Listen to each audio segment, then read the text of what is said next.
a number which can be written in the form of p by q where p and q is integer and q is not equal to 0।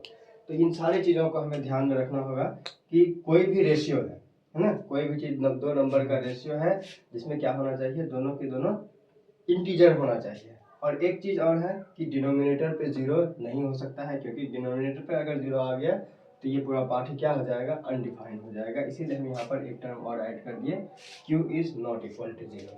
अब हम थोड़ा सा बात करते हैं कि जब हम रेशियो लिख रहे हैं, रेशियो की जब बात करते हैं, जैसे ये 3/2 है, ये और नहीं कर सकता है। 8/6 है, ये कट सकता है, जैसे 2 4 8 2 3 6, यानी कि ये हो गया 4/3। 15/12 मान लेते हैं, 3 5 15 3 4 12, ये हो गया 5/4। अब इन सब में क्या नजर आया, जैसे 8/6 हो गया, 15/12 हो गया, इसमें ये क्या हो गया, ये आगे कट सकता है, यानी कि ये जो 8 है 6 है 15 है 12 है, तो ये सब क्या होता है कि किसी से कटता है। जब हम डिवीजन की बात करते हैं तो अब इस केस में अब हम थोड़ा सा अलग जगह पर पहुंच रहे हैं, क्योंकि डिवीजन की बात आई और डिवीजन और इसकी बात करते हैं कि यानी कोई भी नंबर कटता है एक दूसरे से, तो कौन किससे किससे कट जाता है, कौन नहीं कटता है, उसको हम क्लासिफाई करते हैं। यानी कि सिंपल है, अब हम बात करने वाले हैं प्राइम नंबर और कंपोजिट नंबर की।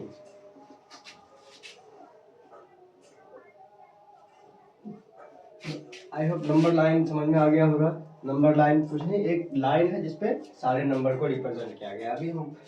अब हम बात कर लेते हैं, हाँ पहले आते हैं प्राइम नंबर्स पे।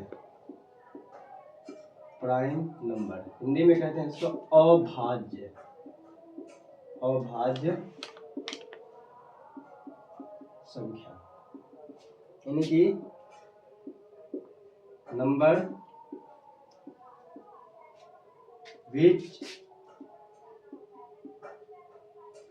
can only divisible by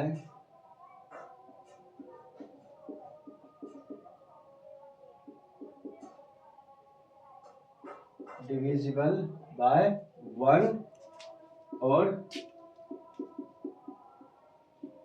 itself। मतलब ये एक नंबर जो क्या हो, सिर्फ एक से कटे या फिर अपने आप से कटे, ये सिंपल सा डेफिनेशन है किसका, अभाज्य संख्या का, एक से कटे या अपने आप से कटे। अच्छा, इसको एक और तरीके से हम बोल सकते हैं कि अब जो कोई भी नंबर कट रहा होता है, जैसे कि मान के चलते 15 से, 15 की बात करते हैं, 15 किससे किससे कटता है, 1 से कटता है, 2 से कटता है, 3 से कटता है, 5 से कट रहा है और 15 से कटता है। तो ये जो सारा नंबर्स है, ये जो सारी चीजें हैं, ये यानी कि एक नंबर जिस भी नंबर से कट सकता है, उसे हम लोग क्या बोलते हैं, उसे हम लोग क्या कहते हैं, उसे हम लोग कहते हैं फैक्टर्स कहते हैं। तो फैक्टर्स क्या हो गए, पहले फैक्टर्स को जान जाते हैं।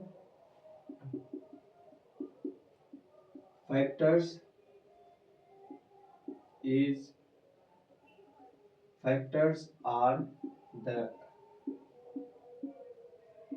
numbers which divide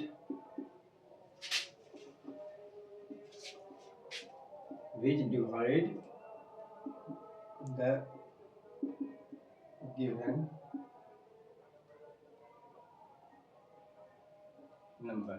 जैसे 15 एक नंबर गिवन था, अब 15 को कौन कौन नंबर डिवाइड कर सकता है, 1 2 3 5 एंड 15। तो ये सारे नंबर्स क्या है, फैक्टर्स है।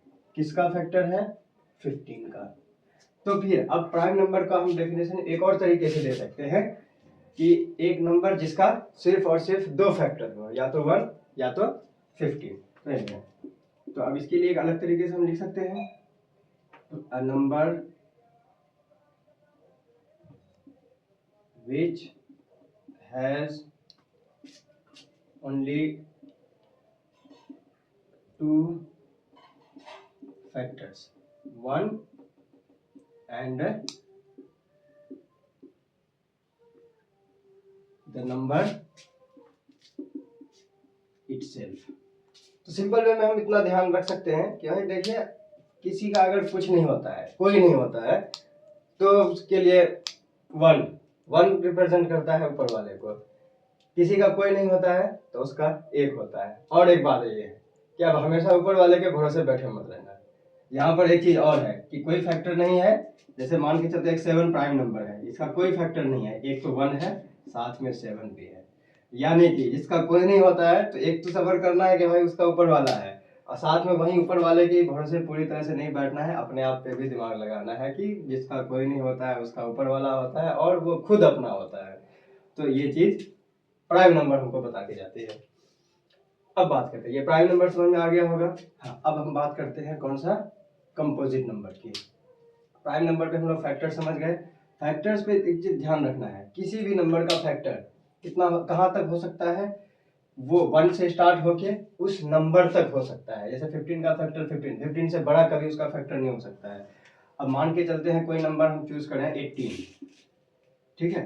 अब 18 का फैक्टर लिखना है तो 1 से स्टार्ट होगा, लास्ट कहाँ पर होगा 18 के। अब बीच में जो जो नंबर आ जाए, बीच में 2 आएगा 2 से डिविजिबल है, 3 आएगा 3 से डिविजिबल है, 4 नहीं है, 6 से डिविजिबल है और 9 से डिविजिबल है, और लास्ट में 18 से आगे कोई नंबर होगा 18 का फैक्टर नहीं होगा।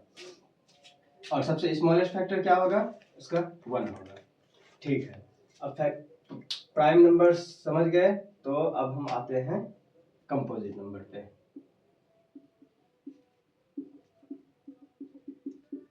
कंपोजिट नंबर सिंपल है कि जो एक और खुद के अलावा भी किसी से कट सके, नहीं जिसका दोस्त याद हो दुनिया में। यहाँ पर इसके लिए हम सिंपल में लिखते हैं which can be divisible by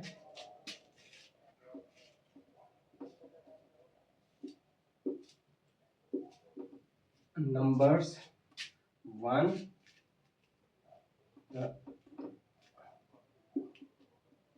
other than 1 and itself। ये था हमारा कंपोजिट नंबर। अब एक जो है कि क्योंकि हम प्राइम नंबर पढ़ रहे हैं तो प्राइम नंबर के लिए जो है ना एक टर्म काफी यूजफुल होता है उसके डिफाइन करने में, जो हमें अभी कुछ चीज़ों को प्रूफ करने के लिए यूज भी करना होता है, कि वो होता है को प्राइम नंबर। को प्राइम नंबर, अब देखिए प्राइम नंबर और कंपोजिट नंबर में और ये को प्राइम नंबर, इसमें क्या थोड़ा सा डिफरेंस है कि प्राइम नंबर की बात करें या फिर कंपोजिट नंबर की बात करें, यहाँ पर हमेशा कोई ना कोई एक नंबर होगा, कोई ना कोई एक पार्टिकुलर नंबर होगा, उसी पे या तो वो प्राइम होगा या तो कंपोजिट होगा, या तो वो प्राइम होगा या तो कंपोजिट होगा। लेकिन को प्राइम नंबर की बात जैसे होती है तो यहाँ पर एक नंबर नहीं होगा, यहाँ पर कभी भी एक नंबर नहीं होगा। को प्राइम नंबर हमेशा हमको दो नंबर से रिलेटेड बात बताएंगे, यानी कि ऐसा दो नंबर, हमेशा दो नंबर। अगर को प्राइम की बात आएगी समझ जाना है कि यहाँ पर कोई ना कोई दो नंबर आएगा। तो कैसा दो नंबर होगा, 2, यानी कि ये पेयर में आएगा हमेशा, 2 numbers which have 1 as a common factor. एक बात याद रखना है, सिर्फ 1 नहीं है, यहाँ पर वर्ड ऐड कर लेते हैं, ओनली 1, यानी कि दो नंबर जिसका कॉमन फैक्टर क्या हो, कॉमन फैक्टर यानी कि दोनों का फैक्टर होना चाहिए, क्या, सिर्फ और सिर्फ 1 के अलावा और कोई भी कॉमन फैक्टर नहीं होना चाहिए सब। जैसे कि एग्जांपल के तौर पे हम ले लें 5, 6। अब देखिए 5 और 6, अब यहाँ अगर सही मायने में देखा जाए 5 प्राइम नंबर है, 6 को कंपोजिट नंबर है, लेकिन इन दोनों को एक साथ अगर हम बात करेंगे तो ये दोनों क्या है, को प्राइम नंबर है, क्योंकि देखिए 5 का और 6 का दोनों का कॉमन फैक्टर क्या है, 1 है। यानी कि सिंपल में हमको ध्यान रखना है कि ये 5 और 6 इन दोनों में से और कुछ भी कटना नहीं चाहिए, ठीक है। अब इसी मार्केट 12, 13 कंपोजिट प्राइम, बट है ये क्या, को प्राइम। अच्छा चलिए, ये तो बात एक थी कि ये अभी दोनों, एक प्राइम था एक कंपोजिट था, क्या ये दोनों कंपोजिट भी हो सकता है, जैसे 15, 14 है ना, दोनों के दोनों कंपोजिट है ना, लेकिन दोनों का कॉमन फैक्टर 1 है, तो कह देंगे ये क्या है, को प्राइम नंबर है, ठीक है। हाँ, अब बात है को प्राइम नंबर समझ गए। अब हम आगे बढ़ते हैं कि थोड़ा सा क्या कि किसी भी कंपोजिट नंबर को हम क्या करते हैं, उसके प्रोडक्ट के फॉर्म में लिखते हैं। खैर ये हम आगे पढ़ना है।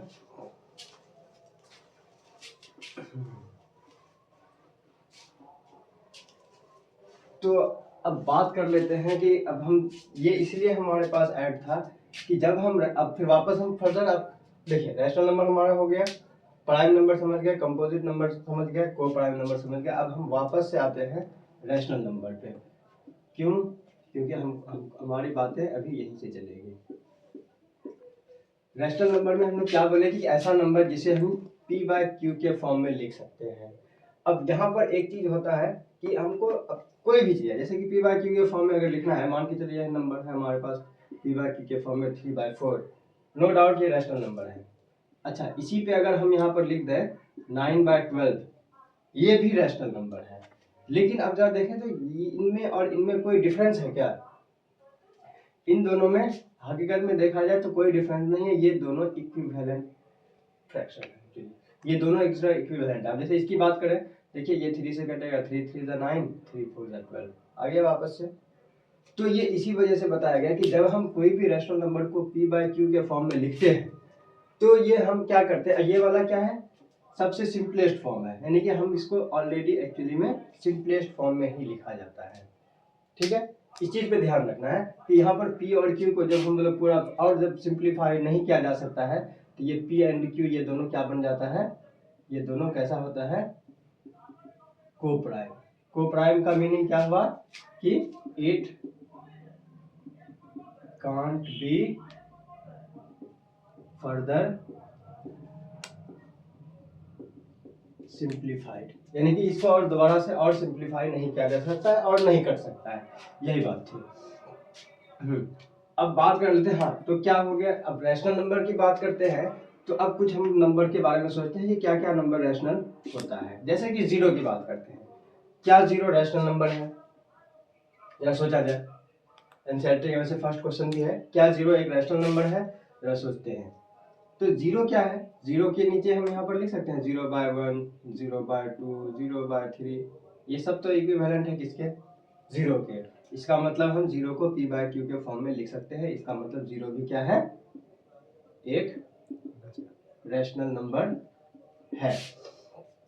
तो रैशनल नंबर हमको जानना होगा तो एक ही चीज जानना है, क्या हम उसे रेशियो के फॉर्म में लिख सकते हैं। अब एक और नंबर चूज करते हैं, सपोज 5, क्या 5 रैशनल नंबर है, क्या ये रेशियो है किसी चीज का, किसी दो नंबर का, तो ऑब्वियस सी बात है क्योंकि उसके नीचे कुछ नहीं होता है तो डिनोमिनेटर पे 1 होता है, यानी p के प्लेस पे 5 हो गया, q हो गया 1, इसका मतलब ये भी एक रैशनल नंबर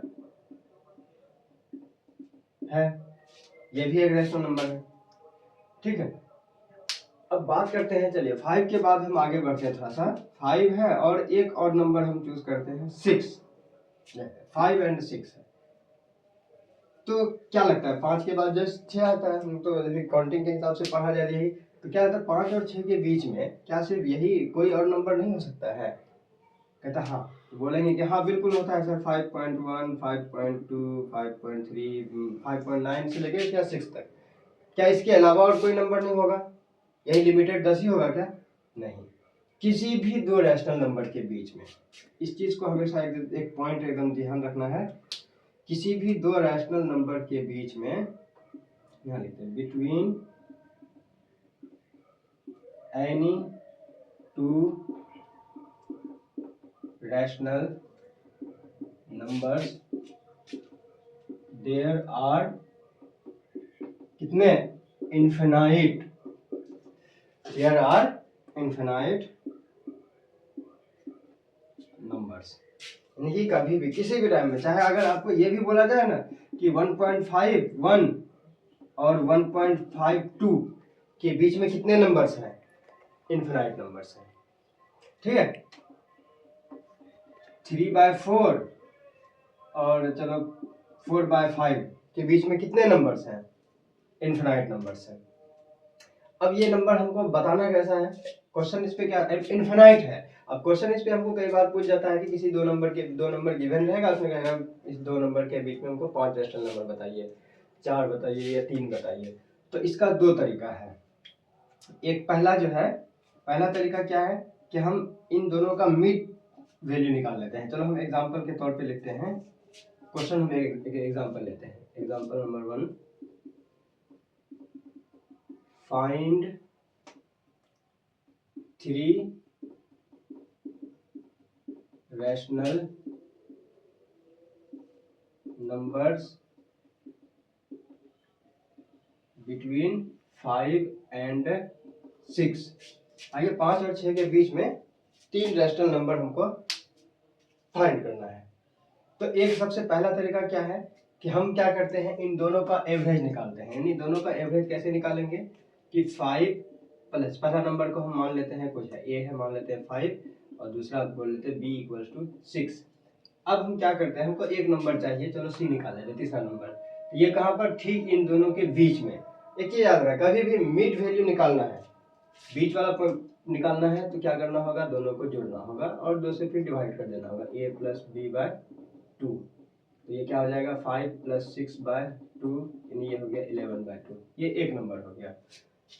अब फिर दूसरा चाहिए, डी चाहिए, तो डी को चलो सी और डी के बीच का निकाल लेते हैं, c प्लस डी बाय 2।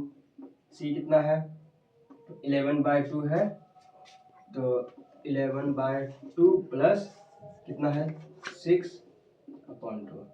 अब इसको सिंप्लीफाई कर लेना है, 11 प्लस 12 बाय 4 यानी कि 23 बाय 4। ऊपर वाला मिटा देते हैं।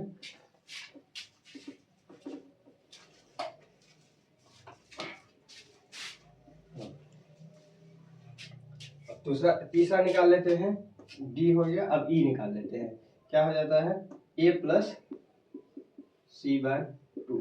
ये कितना है, 5 प्लस 11 बाय 2/2, ये हो जाएगा 10 प्लस 11 बाय 4, 21 बाय 4। अच्छा ये 10 कैसे आया, इसके लिए यहाँ पर ध्यान रखना है यार, 2 और 1 का एलसीएम 2 आ गया ऐसे करके, और 2 5 जा 10 और ये 11, 2 और 2 कट के यहाँ पर 11 ही आएगा, और ये जो 2 एलसीएम आया था वो नीचे आके मल्टीप्लाई हो गया।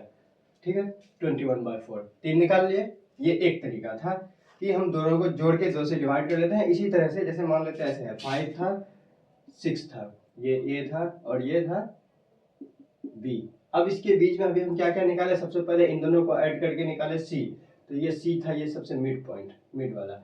अच्छा B plus C plus D by 2 करके निकाले, यानी कि डी, इट इज बी। हाँ, सी और बी के बीच, सी प्लस बी बाय 2 निकाले थे, यानी कि ये इन दोनों के बीच का नंबर था, ये था डी। अब फिर ए और ए प्लस सी बाय 2 करके निकाले, ये इन दोनों के बीच में था ई। तो अब फिर और भी चाहिए तो ई और सी के बीच वाला निकाल लेना, फिर इन दोनों के बीच में, फिर सी और डी के बीच में, फिर बी और डी के बीच में। तो इस तरह से हम बहुत सारे नंबर निकाल सकते हैं, ये एक तरीका था। अच्छा इसी पे दूसरा तरीका क्या है कि हम इक्विवेलेंट फ्रैक्शन बना के निकाल लेते हैं, इक्विवेलेंट फ्रैक्शन मेथड। यही नंबर लेते हैं 5 और 1 6, 5 और 6 है, हमको पता है कुछ नहीं है तो यहाँ पर 1 है, इसके नीचे कुछ नहीं है तो 1 है। अब हम इसी को इक्विवेलेंट फ्रैक्शन बनाते हैं। तो इक्विवेलेंट फ्रैक्शन बनाने का मतलब क्या है, हम किसी भी नंबर से मल्टीप्लाई करके बना सकते हैं। जैसे मान लेते हैं 4 से मल्टीप्लाई करके बना लेते हैं, कितना हो जाएगा 20 बाय 4, और इस पे 4 से मल्टीप्लाई करके अगर बनाएंगे तो 24 बाय 4। अब इसके बीच में आप आसानी से लिख सकते हो 21 by 4, 22 by 4, 23 by 4 and 24 by 4। ये एक दूसरा तरीका था। खैर ये काफ़ी इजी है, कई बार अगर हमको 10 20 30 निकालना होगा तो हम उसी हिसाब से मान के चलते हैं। एक क्वेश्चन था हमारे पास 7 बाय 8 और 9 बाय 8 के बीच में हमको 20 रेशनल नंबर निकालना है, 20 रेशनल नंबर चाहिए। तो अब ये वाला मेथड से निकालेंगे तो हमारा कैलकुलेशन काफ़ी कॉम्प्लिकेट हो जाएगा। तो इसके लिए हमारे पास क्या तरीका है कि हम इन दोनों को जो है ना एक इक्विवेलेंट फ्रैक्शन बनाते हैं। 20 चाहिए तो बड़े नंबर से मल्टीप्लाई करेंगे, कोई भी नंबर यहाँ पर हमारे पास आज़ाद है, हम कोई भी चीज़ चूज कर सकते हैं। अभी फिलहाल हम 30 चूज कर रहे हैं, आप 20 चूज कर सकते हैं, 10 चूज कर सकते हैं, 40 चूज कर सकते हैं, कोई सा भी नंबर चूज कर सकते हैं। इसके लिए भी 30 चूज कर लिया। हाँ बस एक चीज ध्यान रखना है, डिनोमिनेटर को सेम रख देना है, उसके बाद फिर ऊपर वाले को अरेंज कर देना है। ये कितना हो जाएगा 210 बाय 240, ये 270 बाय 240। अब स्टार्ट कीजिए, 210 हो गया, 211 बाय 240, 212 बाय 240, 213 बाय 240, 215 बाय 240। अब 20 चाहिए, क्या आप बहुत सारे लिख सकते हैं, 60 लिख सकते हैं टोटल, सीरियल वाइज अगर चले तो। क्लियर है यहाँ तक? यहाँ तक क्लियर है? अब आगे बढ़ते हैं कि हम एक चीज तो देख लिए कि नंबर रेशियो है। अच्छा, बचपन से हम लोग एक चीज और पढ़ते हुए आए हैं कि कोई भी फ्रैक्शन होता है, कोई भी रेशियो होता है, तो वो डेसिमल में भी कन्वर्ट किया जाता है। तो इसका मतलब क्या होगा कि हमारा जो रेशनल नंबर है ये डेसिमल में भी लिखा जाएगा, है ना। अब हमारे पास एक टॉपिक है, हमारे पास कौन सा है, डेसिमल एक्सपेंशन। अब डेसिमल एक्सपेंशन क्या होता है कि जब भी हम कोई भी फ्रैक्शन लेते हैं, जैसे मान के चलते हैं स्टार्ट करते हैं 15/2 से, तो इसको क्या आएगा, हम इसको डिवाइड कर सकते हैं, 2 7 14, 1 2 5 10, कितना आ गया 7.5। बहुत अच्छा, पूरा पूरा कर दिया। एक और चूज करते हैं 13 बाय, चलिए 3 चूज किया, यहाँ लिखते हैं 13/3, डिवाइड करते हैं और निकालते हैं, 3 3 4 12, 1 3 3 9, 1 फिर 0, 3 3 9, 1। अब ये देखिए तो ये हर बार वही आएगा, 0 3 3 9, फिर 0 3 3 9, यानी कि ये जिंदगी भर चलते रहेगा। तो यहाँ पर दो केस हमको अभी के अभी दिख गया।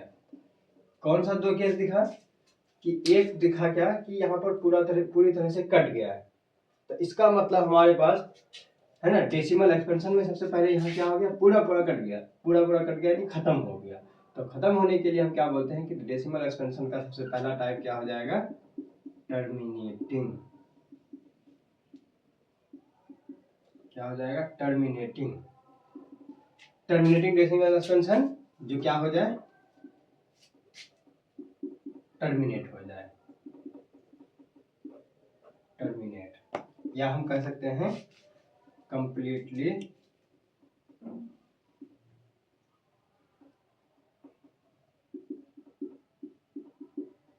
डिविजिबल, पूरी तरह से डेसिमल के बाद आके कहीं ना कहीं खत्म हो जाए, कट जाए। अब दूसरा वाला क्या आया हमारे पास, दूसरा आया, देखिए खत्म तो नहीं हुआ, खत्म नहीं हुआ तो हम इसके लिए एक वर्ड लगा देंगे, टर्मिनेटिंग था तो इसके लिए नॉन टर्मिनेटिंग, क्योंकि ये खत्म नहीं हुआ, नॉन टर्मिनेटिंग। लेकिन एक चीज हमको नजर आ रहा है कि टर्मिनेट तो नहीं हुआ है, लेकिन क्या हो रहा है, आगे बार बार रिपीट हो रहा है, तो हम इसे क्या कर लेते हैं, नॉन टर्मिनेटिंग बट रिपीटिंग। अच्छा, ये रिपीटिंग वर्ड होता है, कई बार इसी जगह पर रिपीटिंग के जगह पर कौन सा वर्ड लिखा मिलता है हमको, रेकरिंग।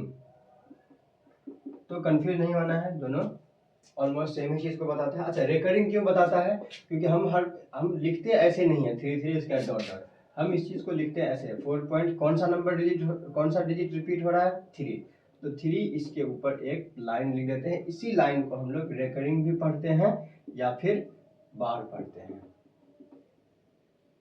ये इसी वजह से आया था। ठीक है, यहाँ था ये डेसिमल, दो टाइप का डेसिमल एक्सपेंशन था। अच्छा, ये जो दो टाइप का डेसिमल एक्सपेंशन था ये किसका है, ये रैशनल नंबर का ही होता है। डेसिमल एक्सपेंशन में एक और चीज आता है, क्योंकि अगर हम इसके टाइप्स पे देख लें तो हमको समझ आया, टर्मिनेटिंग था, नॉन टर्मिनेटिंग आया। अब नॉन टर्मिनेटिंग में एक है रिपीटिंग। जब रिपीटिंग आया है इसका मतलब कुछ ऐसा भी डेसिमल एक्सपेंशन हो सकता है जो नॉन टर्मिनेटिंग भी हो और नॉन रिपीटिंग भी हो, क्योंकि जब ये आया तो कंडीशन तो बनता है, हम यहाँ से सोच सकते हैं, तो हम सोच लिए कि चलिए नॉन रिपीटिंग हो सकता है, और सही बात, हम बिल्कुल सही सोचे हैं कि ऐसा भी डेसिमल एक्सपेंशन होता है। और यही हमारा नेक्स्ट अगला टॉपिक होगा इर्रेशनल नंबर पे। लेकिन हमको उससे पहले इन सबको फिर से वापस, अब अगर हमसे कोई पूछा जाए, अगर हमसे पूछा जाए कि 3.52 क्या 3.52 रैशनल नंबर है? तो इसका जवाब हम डायरेक्ट नहीं देंगे, कि हम इसका जवाब हम उसी केस में देंगे कि जब 3.5 क्या 3.52 को हम p/q के फॉर्म में लिख सकते हैं। तो इसके लिए हमको सोचना होगा कि हाँ डेसिमल उड़ाए, हम पढ़े हुए हैं डेसिमल को कैसे फ्रैक्शन में कन्वर्ट करते हैं। डेसिमल उड़ाए, डेसिमल के बदले 1, 2 डिजिट है 20। देखिए ये फ्रैक्शन में आ गया, ये और आगे कट भी सकता है 176 और इधर से 2 से 50, फिर 2 से 25, 2 से 8, 8 तो कितना आ गया 88/25। बिल्कुल ये रैशनल नंबर है। अब सवाल ये है, तो अब हम क्या करते हैं, p/q के फॉर्म में हमको कन्वर्ट करने सीखना है। टर्मिनेटिंग का तो बहुत आसान था, हमको अब सीखना है इस वाले का, नॉन टर्मिनेटिंग और रिकरिंग का। इसके लिए थोड़ा सा तो यहाँ पर एक हेडिंग डालते हैं, converting non terminating recurring decimal expansion into p/q। Just ये है। अब कैसे करना है, ये चीज डायरेक्ट नहीं आता है। क्यों नहीं, इसके लिए अलग तरीका क्यों आया, जरा सोच के देखते हैं। चलिए हम एग्जांपल लेते हैं, कोई एक नंबर 1.3, चलो 32 ऐसे लिखा होगा। यही चीज को हम कैसे लिख सकते हैं, 1.32 पे रिकरिंग कोई नंबर है, मान लेते हैं a = इतना। अब बात है कि इस चीज को, अब चलिए हम स्टार्ट यहाँ से करते हैं कि 1.323232 है। अब अगर हम पिछला अभी जैसे टर्मिनेटिंग डेसिमल एक्सपेंशन को कन्वर्ट कर रहे थे कि डेसिमल उड़ाए, डेसिमल के बदले 1, अब यहाँ पर 0 लगाओ। कितना 0 लगाएंगे भाई, 1 2 3 4 5 6, तो ये रहा, दिख रहा है जो नंबर लिखा हुआ है। ये ऐसा तो है नहीं कि यहीं पर खत्म है, ये और आगे भी है। क्या हम ऐसे भी डॉट डॉट लगा के छोड़ देंगे, तो फिर ये तो मीनिंगलेस ही हो जाएगा, है ना। तो ये कोई इन्फॉर्मेशन रहेगा, ये हमारे लिए कंफ्यूज कर देगा, ये क्या है पता नहीं। तो इसके लिए हमारे पास एक तरीका है, आइए उस तरीके से हम इसको कन्वर्ट करने की सोचते हैं। और इस तरीके पे ध्यान रखना, ये हर तरह का non terminating recurring decimal expansion है, चाहे कैसा भी रहे, सारा बनेगा एक तरीके से, बस जस्ट एक। तो चलिए हम स्टार्ट करते हैं, लेट यहीं से ये a = 1.3232 जो हम नंबर माने थे इसको मान लिए, और इसको जो है कि क्या कर दीजिए, इक्वेशन 1 पहला जो माने, जो जिस चीज को कन्वर्ट करना है मान लेते हैं उस नंबर को, x = इतना या a = इतना, और वही पहला इक्वेशन है, बस पहला स्टार यहाँ है 1 इक्वेशन। अब एक चीज ध्यान रखना है, कितना नंबर रिपीट हो रहा है, 323232 दिख रहा है यहाँ पर हमको, 323232 रिकरिंग 2 डिजिट पे है।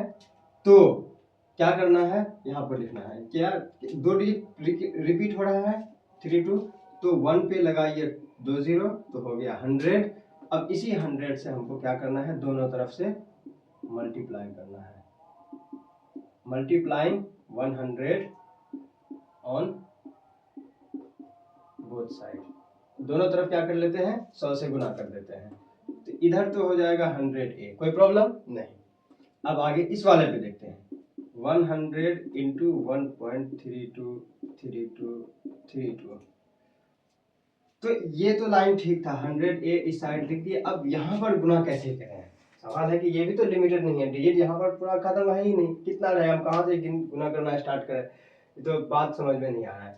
तो चलिए हम थोड़ा सा डेसिमल का मल्टीप्लिकेशन पे थोड़ा इधर हम गौर करते हैं इस साइड से। जैसे कि 2 नंबर हम चूज करते हैं, चलिए 513.4856, ठीक है।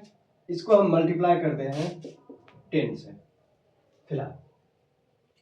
तो 10 से मल्टीप्लाई करेंगे तो देखिए तो क्या करना होगा, हम तो उतना टेंशन नहीं लेते हैं, हम सोचते हैं इसका डेसिमल हटा दें, तो यहाँ पर 2 2 4 0 आया, 1 0 1 0 कैंसिल हो गया। अब जब इसको हम मल्टीप्लाई करके लिखेंगे, 3 0 है ना, तो 513 इधर से 1 2 3 4.856 इतना आ गया। ठीक, अब इसी पे अगर हम चलो 10 से नहीं मल्टीप्लाई करके हम इस पे 100 से मल्टीप्लाई करके देख लेते हैं। ये मल्टीप्लिकेशन सीखना है कि आखिर होगा क्या, क्योंकि इस पे हम एग्जैक्टली मल्टीप्लाई कर नहीं सकते, इसलिए हम इसके लिए कोई सोच रहे हैं कि आखिर क्या हो सकता है। तो देखिए यहाँ पर डेसिमल हटाएंगे 3 जीरो आएगा। अच्छा इस बार देखिए 2 जीरो कैंसिल आउट हो गया, तो अब कितना आ गया 51348.5.6। अब जरा इन दोनों वैल्यू पे गौर करते हैं। पहला क्वेश्चन यहाँ था, डेसिमल यहाँ था, 10 से मल्टीप्लाई किए, देखिए डेसिमल एक प्लेस उधर गया, 4 के बाद गया, पहले 3 के बाद था, अब देखिए 4 के बाद गया। 100 से मल्टीप्लाई किए, 100 में 2 जीरो है, अब देखिए डेसिमल 85 के बाद पहुंच गया, 2 डिजिट इस पे प्लेस गया। तो यही चीज ध्यान रखना है क्या, जितना जीरो होगा उतना प्लेस किधर जाएगा, राइट साइड। तो अब यहाँ पर 100 से मल्टीप्लाई हुआ है ना, अब क्या पता यहाँ पर इनफिनाइट है कितना रहे, बस हमको इतना पता है कि डेसिमल यहाँ से यहाँ पहुंचेगा और कहीं नहीं जाने वाला, बाकी जो है सब वैसे ही रहेगा। तो हम इसको लिख सकते हैं 1 तो पहले से था, डेसिमल यहाँ लगा देंगे तो इधर 32 आ जाएगा, डेसिमल 32 32 32। अब आप कहिएगा कि यहाँ डेसिमल यहाँ से यहाँ पहुंच गया, तो अब ये पर 32 तो 2 ही बार था, यहाँ हम वापस फिर से 3 बार लिख दिए हैं। तो बात दरअसल ये है कि यहाँ पर 32 32 ये कोई इसका गिनती ही नहीं है, ये इनफिनाइट तक है। तो एक 32 इधर आया है, तो ऐसा तो है नहीं कि इससे एक से इससे कोई फर्क पड़ने वाला है। समुंदर से आप एक बाल्टी पानी निकालेंगे तो समुंदर पे कोई फर्क पड़ने वाला है नहीं, वो उतना ही रहेगा, इसीलिए इस पर वही लिख दिया। अब ये वाला जो स्टेप आया इसको लिख देना है इक्वेशन 2। अब बस तीसरा पहला स्टेप जो माने थे वही इक्वेशन 1, उसके बाद सेकंड नंबर पे हमको मल्टीप्लाई करना है। अब मल्टीप्लाई करते टाइम में हमको एक चीज ध्यान रखना है, कितना, हम हिंदी में इसको लिख लेते हैं, जितना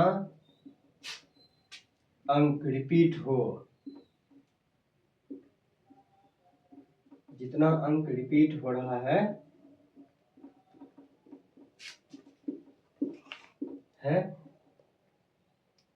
एक पे उतना जीरो लगा के गुणा करना है, एकदम याद रखना है। पहला स्टेप जो है उसी को मान लेना है इक्वेशन 1। उसके बाद जब मल्टीप्लाई करना होता है तो यहाँ पर देखना है कि कितना अंक रिपीट हो रहा है।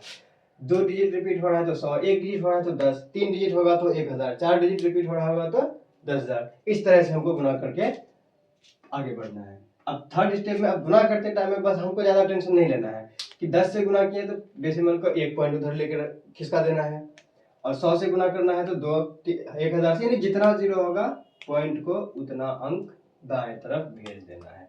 ठीक है, ये भी लिख देगा, लिख देते हैं गुणा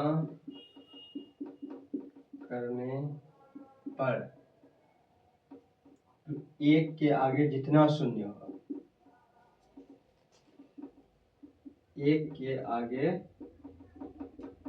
जितना अंक है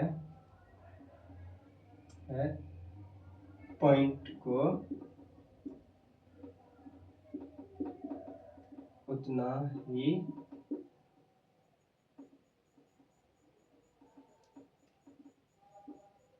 दाएं ओर शिफ्ट कर देना है, दाएं ओर